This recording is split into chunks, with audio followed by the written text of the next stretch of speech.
What's going on, guys? Welcome back to another episode of On the Ropes. It is Sunday, February 14th.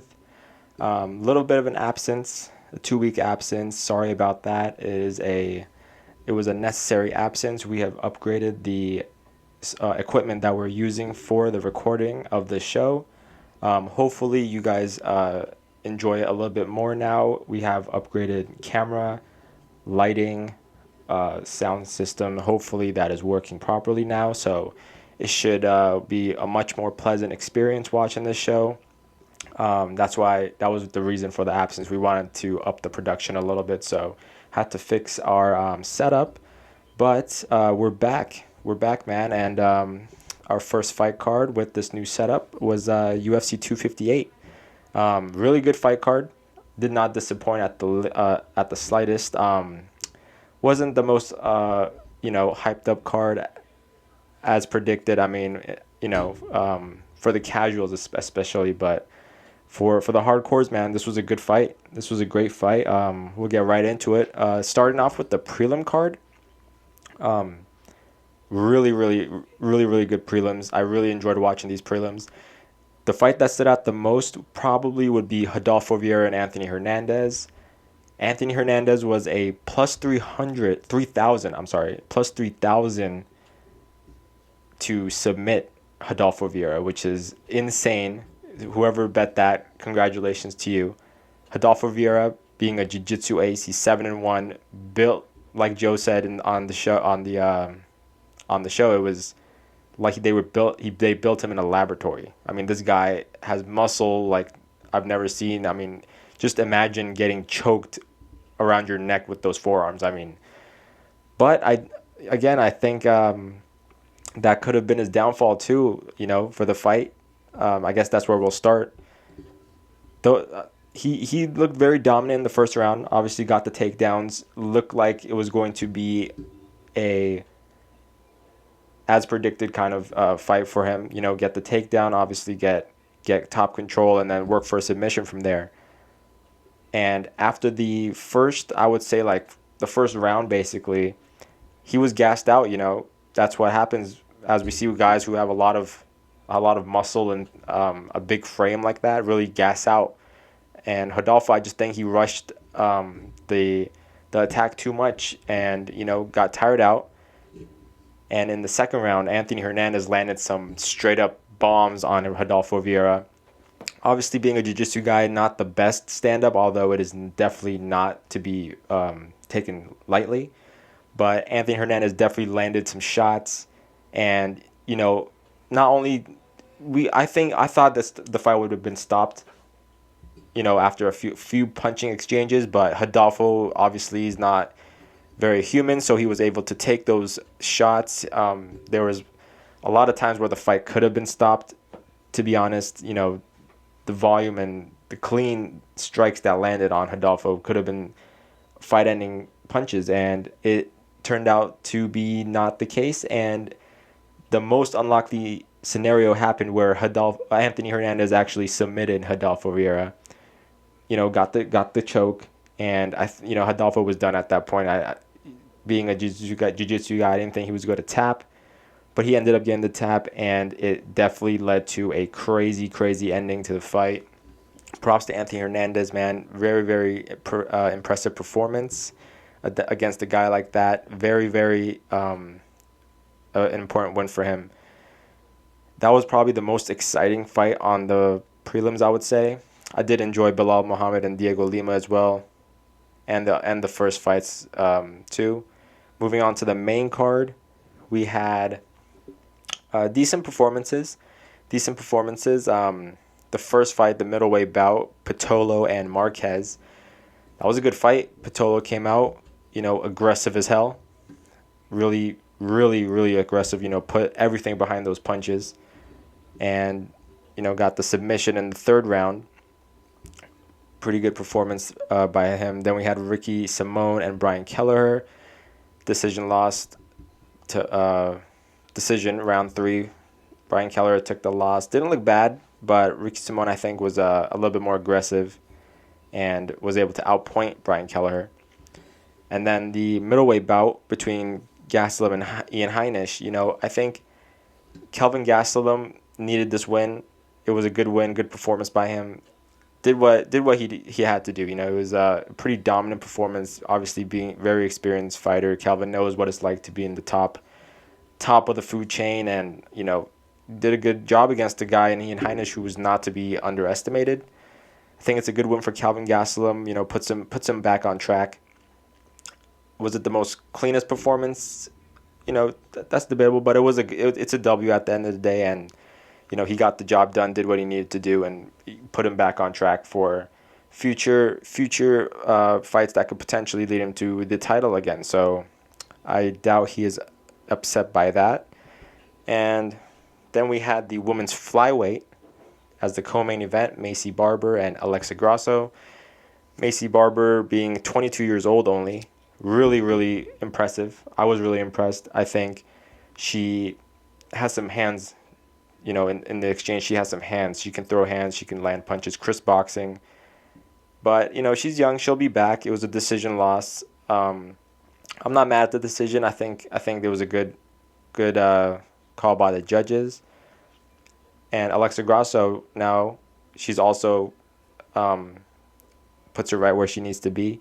But, it's a win for both ladies. I mean, Macy Barber will be back from this. Alexa Grasso is going to proceed on with this win. And it was a pretty good co-main event. Pretty good. They were exchanging pretty well.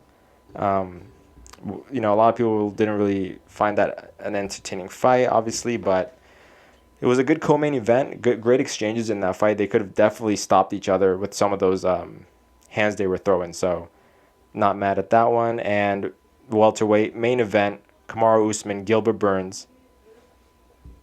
Two old training partners going at it. Some people don't really enjoy that when friends fight.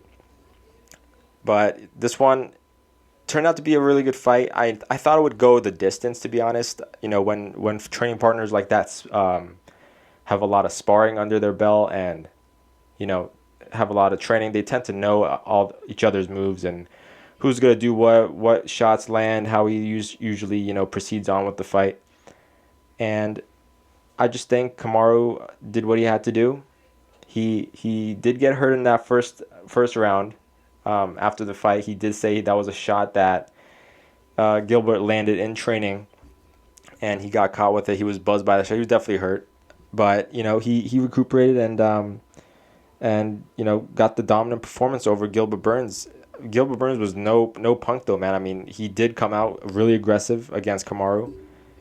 In those exchanges, he did get some punches in there, but I just think Kamaru started gathering himself up and started landing some shots that, got Gilbert hurt, dragged him into deep waters, and the last punch, I mean, it was kind of like just a faint jab. Kamaru has a really good jab, really powerful jab, but it was enough to kill Gilbert down and, earn him the victory. I don't think this fight hurts Gilbert Burns at all. I think he'll be back from this fight, but Kamaru's starting to cement himself, starting to transition over from that, kind of, all right, he's a good fighter, but, the casuals don't really know him. But now he's going to start going mainstream with this win. I think a lot of people are going to start eyeing the fact that Kamaru is one of the greatest welterweights that has competed in this sport. It's crazy to think, this guy had just came over and, the fight between him and Tyron Woodley, everyone thought, this is going to be an easy fight for Woodley. Kamaru, being a wrestler and stuff like that really took that turn and, took that fight opportunity against Tyron to start his run. And obviously it was a title shot. He got the win over Tyron, and the dominance of that win really just turned the table. And, now we're talking about, him being one of the greatest of all time in the welterweight division. As we look at his record here, he is 18-1, one loss coming obviously, very early on in his career. But I mean, look at the name, look at the resume. It speaks for itself. He has wins over Tyron Woodley, Colby Covington, Jorge Gilbert, and passing the welterweight goats. 13 fight, I believe it was, win streak in the welterweight division. So he's really starting to go cross over into that. Everyone knows like he's the big star now, and I think he deserves it. His style might not be a fan favorite style, but I beg to differ. If you're a really true fan, you would see that, for example, in that Colby Covington fight, they could have both went to the ground. They're both wrestlers. They could have both taken the fight to the ground and you know just played that game. But they stood up the whole 5 rounds, and that was one of the greatest welterweight fights that we've seen. And I just think that Kamaru is deserving of all this attention that he's going to get starting from now on. If he keeps winning, he's going to be considered one of the goats, and especially in the welterweight division, people can't really deny him anymore. Passing George's record and all that, it's really astonishing. It's crazy to think. We were talking about Tyron Woodley being a great in the welterweight division with his resume, which is undeniably really good as well. But, later on in his career, took some losses, hasn't really won rounds in, a lot of the fights in his recent fights. So that torch is starting to be passed around to Kamaru Usman, who's really taken advantage of it. I think he is deserving of that. And we'll see what happens from now on. If you take a look at the rankings here, the welterweight rankings. So he's fought really pretty much everybody. I mean, what can you do from now on? After the fight, the press conference, I think they're looking to do. I think Dana said in one of the pre-fight interviews, I believe it was they were looking to do Leon Edwards and Colby Covington. Makes sense to me. I thought they were going to do Jorge Masvidal Covington, which obviously sells a lot better in my opinion. That backstory of, that top team, disagreement between them, and they genuinely hate each other. So I think that has a huge backstory to it that could have done big numbers. I'm not really sure what the disconnect there was between them, and the UFC didn't want to do it. I'm not really sure, but Leon is deserving of that kind of a challenge. Being that he has that 2-fight fallout with Kamza, who just can't seem to get over COVID, and now they're looking to give Leon a deserving top opponent. His record is pretty good. He's on a win streak, so they don't want to send him down. They want to send him up in the rankings. So Colby is a guy they're talking to, and I'm not mad at that fight. I mean, they discussed doing that fight and then seeing Masvidal, see what happens with him. And the Masvidal situation, they're saying, the short notice of it. Kamaru says he only took the fight on short notice because he could have used it as an excuse if he were to lose. So I'm not really sure about all that, but I wouldn't mind seeing Masvidal and Burns again. I'm sorry, Masvidal and Kamaru again. I think that could be an interesting fight. Kamaru did eat some shots with Burns. It was a short notice fight in their first fight. If Masvidal comes out really aggressive, prepares for that takedown, and obviously Masvidal is no punk on the ground. He has amazing wrestling, and I think that could be an interesting fight between them if they do it again. And Colby Covington and Leon Edwards can fight, and then we could see from there. But apart from that, really not a lot of contenders. I mean, Michael Chiesa is on a little bit of a run. He would need to pick up a couple more wins, I believe, against some top 5 guys to, challenge for the title. But apart from that, I mean, Kamaru's really ran through the division. The big money fights, I think, are either Colby and the winner of Colby Leon and Jorge Masvidal. Those are the fights I think that make sense for Kamaru Usman here. And apart from that, he's really ran through the division, and he's cementing himself as one of the GOATs. So props to him. It was a good fight, really good fight though. I really enjoyed watching it. Most people thought it was going to be a boring, kind of drawn out fight on the ground. I thought it was going to go to decision. Like I said, they know each other's moves and stuff, but definitely a good performance. And moving on from that, we'll get into some current event talks. Obviously, Nate Diaz Bros, one of my favorite fighters. Anytime they're in the news, obviously, it's a huge situation. Nate somehow stays relevant no matter what. He can not fight for 3 years like he did and still be relevant. Hasn't fought in a year. Last fought Masvidal, and is still in the news, garnering attention. So now he's coming out. He did the interview with Ariel Helwani. Getting back into the swing of things, really looking for a fight, which I love when they are looking to stay active and fight. He said in the interview, I don't know if you guys watched it, but he wants to fight 2 to 4 times this year, 2 minimum, 4 max, which is obviously um, ideal for any fan to see Nate Diaz fight up to 4 times a year. And he's made some call outs, and no surprise, I'm not surprised at who he called out, but I was just a little confused because he's calling out Dustin Poirier on like social media, and he's talking about all this stuff back and forth, but I guess he's done with the lightweight division. He doesn't want to go back in there. He's talking about 165 or 170. I was under the impression when Conor was fighting, there's news coming out that Nate's moving back down to 155, and I thought that was a great move by him. Nate at 155 and has to be in really good shape. If he comes in anywhere near that shape he was in when he fought Michael Johnson, then we have a problem. So that's what I thought it was going to be. But in the interview, he said that it was, he's looking at 165, 170. He said he's done with the 155 division. It's a dead division. He says not really contenders in there. Nate's a guy where he's looking at people who have put in the time in the UFC and is a worthy, notable opponent. Not that those guys aren't, but, Chandler's coming in new and other guys, but he did call out Dustin Poirier and Charles Oliveira. Charles Oliveira, Nate Diaz, awesome fight. Nate Diaz, Dustin Poirier, fight that was supposed to happen, fell through. Wouldn't mind seeing that fight. Charles Oliveira replied on social media and said that it was not an interest to him. He said, "Peace out, homie. No interest in that fight at all." And I find that interesting. I'm not sure why.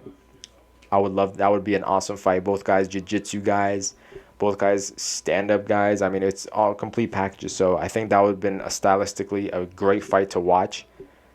And Charles Oliveira seems to not want that fight. Dustin Poirier, Nate Diaz would be an awesome fight. It's supposed to happen before, like I said.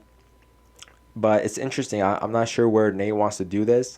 Does Dustin move up a weight class? I don't think UFC's making a 165 anytime soon. And Nate's talking about fighting in like April, May. So I'm not sure, but I don't see why they can't do Oliveira and Diaz. That'll be a great fight, but we'll see what happens. Nate wants those top guys. He doesn't want to fight he had a call out from Leon Edwards after this as well, and he said I'm not sure what he said. He said something. He basically said he wasn't interested. A guy like Leon, I think for Nate, like I said, he wants those big fights where, you could say, in the interview, if you watch it, he's saying, people get rematches all the time, like Conor. Conor lost, and UFC's trying to book that fight right away. They have to right the wrong, and they have to give him the rematch right away. Whereas Nate Diaz doesn't really get those rematches right away if he were to lose. They kind of just start writing him off, which I agree. I could see how he could feel that way. But I think that for Nate, he wants those big fights where if anything were to happen where he does take an L, then it doesn't really hurt him. Like Masvidal, like he took an L, didn't really hurt him. I mean, everyone loves Nate Diaz. They want to see him fight again. But if you lose to a Leon Edwards, then that takes away from your credibility. Your stock starts to go down a little bit. People start losing interest if you lose against guys like that. So I get why, obviously, Nate, in this point of his career, and he just wants big fights. He just wants the toughest fights, the toughest guys who people think are the toughest, who's on a win streak. He wants to fight those guys. So, whatever happens, it would be a weird world to see a Nate Diaz as a UFC champion, just because, I mean, just picture him as a champion. I mean, none of the Diaz bros have held a belt before in the UFC. So to to give Nate Diaz that kind of shot, I would not be mad at. We'll see what happens with it. Obviously, he said he wants to fight around April, May, which is right around the corner.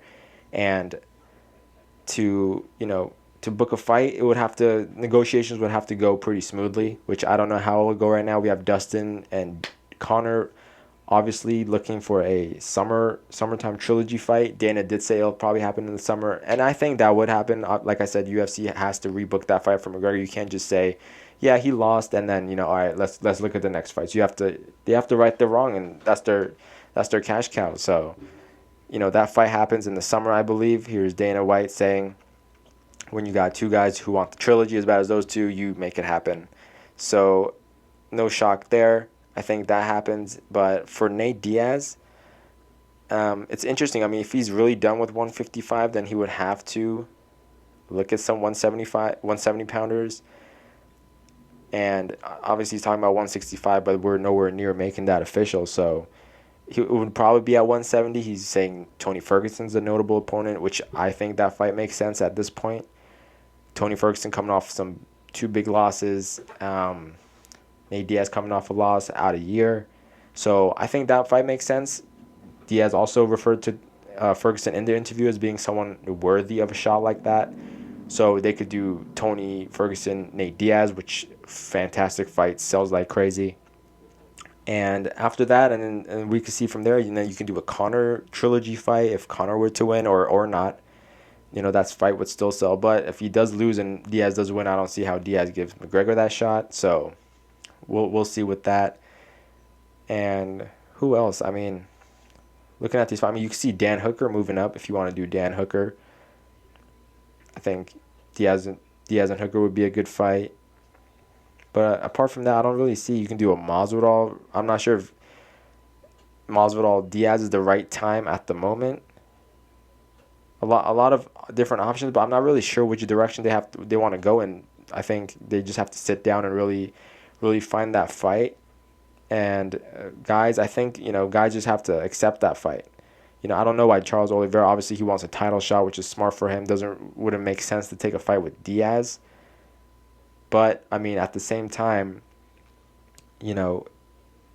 if Dustin and Conor fight, I mean, if you're Charles Oliveira, do you just wait? I mean, you've done what you needed to do. You've proved to everyone that you deserve the title shot. So I could see why he wouldn't take the fight against Diaz and risk that shot being taken away from him if in the case of a loss. So it's pretty interesting. But obviously we all want to see Nate Diaz back in here and back to his winning ways. Seeing him active would be great. So let's see. Here's some highlights of that fight. This is the exchange here. Yeah, I mean, looking at this fight, I mean, if you see Masvidal, I'll give it to him. Masvidal didn't look bad in that exchange. I think Kamaru had a good game plan against Masvidal. We're just jumping around here, but had the highlights pulled up. So, Masvidal and Diaz isn't going to happen. So I think Masvidal if he were to fight Kamaru, it would be an interesting fight for sure. So other news we have moving on from here. We have Conor trilogy coming up, obviously in the summer. It makes sense. Like I said, have to right that wrong. So that fight probably is going to be sometime in the summer. We'll see, man. I mean, this is really an interesting fight. If you're a Conor fan, can't have him take another loss. Would be devastating for him personally and his career. I think you start tarnishing your legacy a little bit in the fact that, I mean, you'll always be that number one guy who was, that guy who did everything for the sport. You'll always be that guy. But when we're talking about GOAT status and, were you the greatest fighter of all time, it really tarnishes that argument when you take 2 losses like that, especially standing up. Conor's never been taken out on the feet before, other than the Mayweather fight. So, when that fight gets official, I think it's gonna be really interesting, and for the fights around him in the lightweight division, Nate Diaz. So, it's gonna be very, very, very interesting in the next couple months. And then moving on over to Bellator for a second. Bellator announced some upcoming events. Very, very exciting times for fight fans, especially Bellator fans. Starting in April, you have Pitbull versus Sanchez 2, Bader versus Machida 2. God, it feels like Machida, Bader, and like Phil Davis just alternate every single time. But not mad at it. Not mad at it. You know, two guys going at it. Two old timers going at it. Bader versus Machida 2. Then you have Vadim Nemkov and Davis 2, and Archuleta versus Pettis, Sergio Pettis, fighting, which is a very, very fun fight. And apart from this, they also announced Yoel Romero and Anthony Johnson, a part of the heavyweight Grand Prix on April 16th. And exciting times indeed for fight fans. I think a lot of fights to break down here, but for this one, I'll take Pitbull. I'll take Bader in the rematch. I'll take Nemkov in the rematch, and I'll take, Sergio Pettis did look good in his last fight, but I'll take Juan Archuleta in that one. And for the Yoel Romero Anthony Johnson fight, obviously, first of all, this is the best fight they could have made. Very obvious from afar, obviously, as to what they were going to do. Two UFC guys, ex-UFC guys fighting for Bellator in their first fight makes sense, especially their stylistic matchups. Two vicious strikers going at it. So for this fight, I'll take Yoel Romero. I believe he's a slight favorite. Makes sense. Obviously, Anthony Johnson was a retired turned pro bodybuilder. Looked like he weighed 500 pounds and took some time off. Now is coming back. Still looks pretty good. Obviously, being a heavyweight, you can get away with that. You know, with the punching power and stuff like that. You can really not rely on skill set as much. Not that they're not skilled, but the time taken off can be an issue for, I think, Johnson and Romero. So, but I do see Yoel Romero getting that victory. See what kind of fight it is. Obviously, Yoel's up there in age. Anthony Johnson up there in age, already retired. So, but nonetheless, a great fight that was made. Couldn't have been a better matchup for the upcoming Bellator Grand Prix. And yeah, I think that is going to be it. Again, really good card. We'll take a look at the upcoming cards coming up. So we just finished this one, UFC 258. Now we have 2 fight nights until the next pay-per-view, which is going to be Curtis Blades, Derek Lewis. Fun fight. Can't wait for this fight. It's going to be on ESPN Plus. It's a fight night. I could see, I'm a huge Derek Lewis fan. I love Curtis Blades. I do see Curtis Blades getting the better of Derek Lewis, obviously in those grappling exchanges. But with a guy with the punching power of Derek Lewis can never be counted out. You can never count out Derek Lewis, but I would say I'll take Lewis by second round knockout. I'll say second round knockout for Lewis. Then you have a women's bantamweight as a co-main, Ketlin Vieira, Yana Kunitskaya. I'll take Kunitskaya in that fight. I don't know too much about Ketlin Vieira. I think I've seen her fight once. I think I'll take Kunitskaya in a decision. Then we have Charles Rosa, Derek Minner in a featherweight bout. Alexei Olenek fighting 59-14. Man, it still looks good though. Still looks good. Will not count him out. I'll take Alexei Olenek in that fight. And we have Phil Haas, Imamov, even records there. And prelims, let's see, Andrei Arlovsky fighting in the prelims, Jared Gordon fighting in the prelims, Eddie Wineland fighting in the prelims, Luis Pena, fun fighter. I like that fight. And yeah, should be a fun one. What's the next one? Oh yeah, Rosenstruck and Gane, Cyril Gane. Not really. Magomed Ankalaev fighting, again, against Nikita Krylov. should be adding a few more fights to that one. And then we have UFC 259 coming up.